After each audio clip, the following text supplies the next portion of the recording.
Hello दोस्तों, स्वागत है आपका मेरे यूट्यूब चैनल पे। अगर आपको मेरी कहानी पसंद आए तो लाइक करें और अगर आप मेरे चैनल पे नए हैं तो सब्सक्राइब करें। रचना राघव की पत्नी थी जो कि सरकारी बैंक में ऊंचे पद पर नियुक्त थी। उसकी सास तकरीबन 1 साल पहले ही गुजर चुकी थी। घर में बुजुर्ग ससुर और उसके पति राघव के अलावे कोई न था। राघव का अपना कारोबार था। पिछले कुछ दिनों से रचना के साथ एक विचित्र बात होती। रचना जब जल्दी जल्दी घर का काम निपटा कर ऑफिस के लिए निकलती, ठीक उसी वक्त ससुर उसे आवाज़ देते और कहते, रचना मेरा चश्मा साफ कर मुझे देती जा। प्रतिदिन ऑफिस के लिए निकलते समय रचना के साथ यही होता। काम के दबाव और देर होने के कारण कभी कभी रचना मन ही मन झल्ला जाती, लेकिन फिर भी अपने ससुर को कुछ बोल नहीं पाती।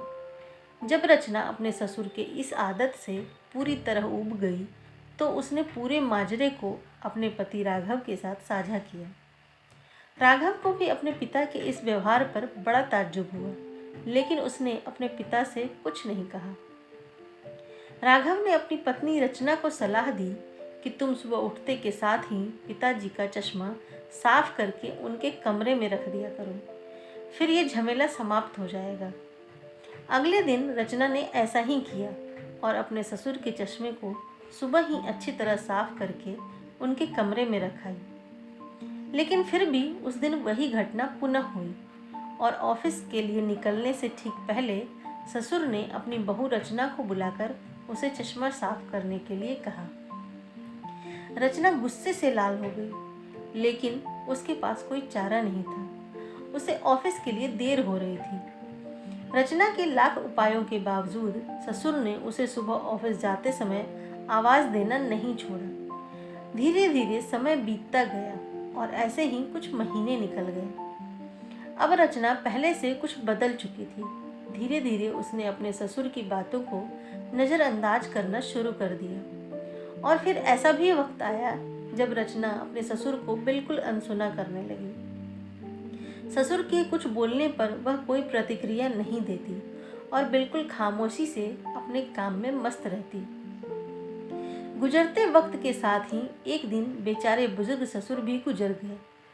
समय का पहिया कहाँ रुकने वाला था, वो घूमता रहा। छुट्टी का एक दिन था।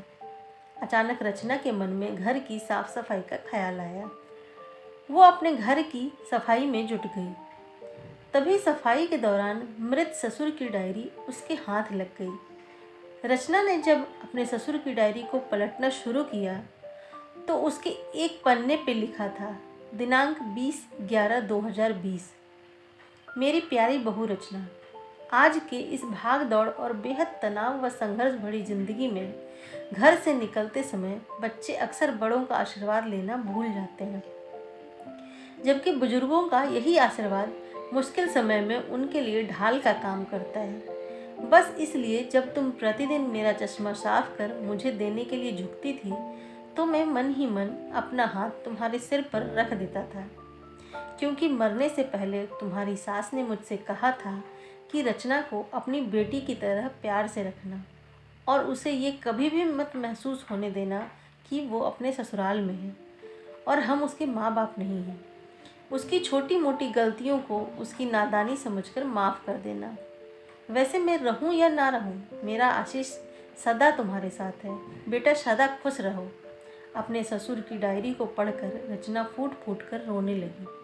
आज उसके ससुर को गुजरे ठीक 3 साल से ज़्यादा समय बीत चुके हैं, लेकिन फिर भी वो रोज़ घर के बाहर निकलते समय अपने ससुर का चश्मा अच्छी तरह साफ कर उनके टेबल पर रख दिया करती है, उनके अनदेखे हाथ से मिले आशीष की लालसा में।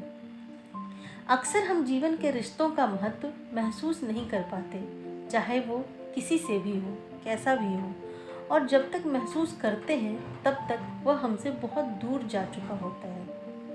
प्रत्येक रिश्तों की अहमियत और उनका भावनात्मक कद्र बेहद ज़रूरी है, अन्यथा ये जीवन व्यर्थ है। दोस्तों, अगर आपको मेरी कहानी पसंद आए तो लाइक करें और अगर आप मेरे चैनल पर नए हैं तो सब्सक्राइब करें।